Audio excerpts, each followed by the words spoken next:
हमारे साथ इस समय Tejashwi Yadav ji. First and foremost आपसे पहला सवाल है कि आप लोग प्राइम मिनिस्टर को मिलकर आए, कास्ट सेंसस के ऊपर जो है वो डिस्कशन किया है, उसका निष्कर्ष क्या निकला, आपकी डिमांड्स की क्या थी और उन्होंने क्या कहा? देखिए, निष्कर्ष तो हम सब लोगों को इंतज़ार करना पड़ेगा फैसले का। हालांकि प्रधानमंत्री जी ने हमारी बात को जो है गंभीरता से सुना है उन लोगों ने, और लगभग जो बैठक जो है 45 मिनट से 1 घंटे तक जो है वो चली।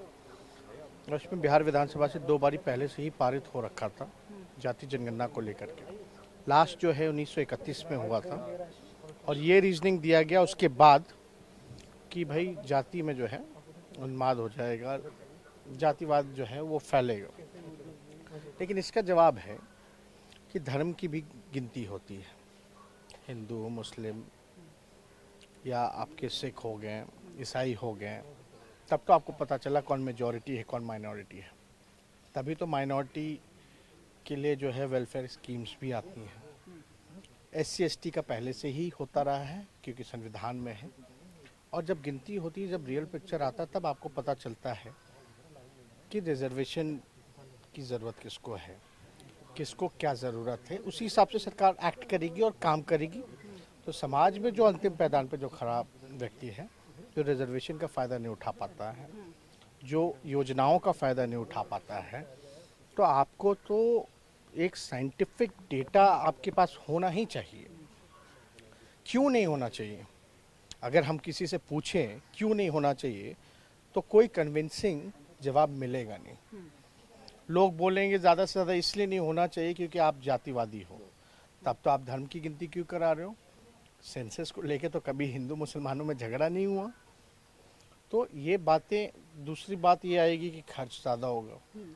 ऑलरेडी सेंसस होते हैं SC का, ST का, आपके जितने भी रिलीजन का, ये सारा होता है। उसमें बस अलग से कॉलम ही जोड़ना है। तो खर्चा की जहाँ तक बात है वो भी नहीं है। और इसको लेकर के सभी लोगों ने अपनी बात को रखा प्रधानमंत्री जी के समक्ष। एक बात है, देखना पड़ेगा कि जल्द से जल्द हो, क्योंकि अब तक बीमारी का पता नहीं है कि बीमारी क्या है, लेकिन इलाज चल रहा है। तो जब बताइए। अच्छा, तो अगर देखा जाए कास्ट सेंसस जो है, इसका इम्पोर्टेंस कितना रहेगा? क्योंकि क्रिटिसिज्म भी आ रहा है, और इससे लाभ क्या क्या होगा? वो आप लोगों के हिसाब से क्या है? क्योंकि लोग कह रहे हैं कि पॉलिटिक्स भी खेली जा रही है। नहीं, हर चीज़ की गिनती होती है। आपके पेड़ों की, पौधों की, जानवरों की, रिलीजन की, SC ST की, तो बाकी की छूट है। मतलब अगर इसके लिए हम क्रिटिसिज्म झेल रहे हैं अभी, तो ये सब क्यों चल रहा है? ये भी नहीं होना चाहिए, बंद होना चाहिए। अरे भाई, आपके पास जब तक साइंटिफिक आंकड़ा ना हो, किसी भी राज्य या किसी सेंट्रल गवर्नमेंट के पास कोई आंकड़ा है ही नहीं। 2000 मनमोहन सिंह जी ने कराया था, तो बाद में पता चला जब सरकार बदली तो जवाब दिया जाता है कि करप्ट हो गया। जब लालू जी वगैरह मांग किए थे जातीय, शैक्षणिक और आर्थिक तौर पे आंकड़ा जब आया था, तो उसमें तो बाद में पता चला सरकार बदलने के बाद ये करप्ट हो गया ये डेटा। हालांकि जो भी रहा, लेकिन ये तो होना ही चाहिए।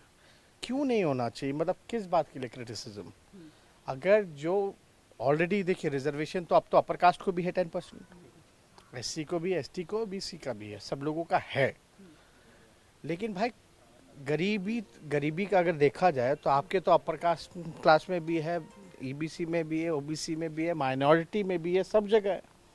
लेकिन आपको रियल पिक्चर तो पता चलेगा ना कि मंडल कमीशन से पहले आपको नहीं पता था कि देश में हजारों जातियां हैं। मंडल कमीशन के बाद में पता चला कि देश में हजारों जातियां हैं। तो you have a data, then only you can plan your thing ना। अगर आपके किसी चीज़ के बारे में जानकारी नहीं है, और ये तो अद्भुत होगा ना कि भाई देश में कौन लोग रह रहे हैं, किस तरह रह रहे हैं, किस स्थिति में रह रहे हैं, आखिर आप पता करोगे कैसे कि ये भीख मांगने वाले कौन जात के हैं? ज़्यादातर भूमिहीन, जिनके पास कोई लैंड नहीं है, वो कौन लोग हैं? रिक्शा चलाने वाले, ठेला चलाने वाले या दिहाड़ी मजदूर कौन है भाई? ये तो आपको पता करना पड़ेगा कि कौन है। उसी हिसाब से you will take the welfare scheme, और बजट का पैसा जो पहुंच नहीं पा रहा, आप सही जगह पहुंचा पाइएगा। स्पेसिफिक कंसंट्रेशन जो रहेगा गवर्नमेंट का, उन जो पुअर लोग हैं, गरीब लोग हैं, या आरक्षण का भी लाभ नहीं उठा पाते तो उठाएंगे, सही आंकड़ा आएगा तो ये थे तेजस्वी यादव हमसे बात करते हुए कैंपस हिंदुस्तान के साथ। मैं सुप्रिया भारद्वाज, TV9 भारद्वाज, दिल्ली।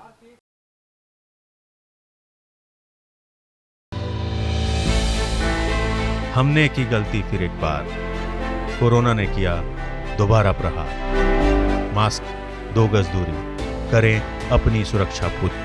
कोरोना टीका हम सबको लगाना है, मिलकर साथ समझदारी से कोरोना को हराना है।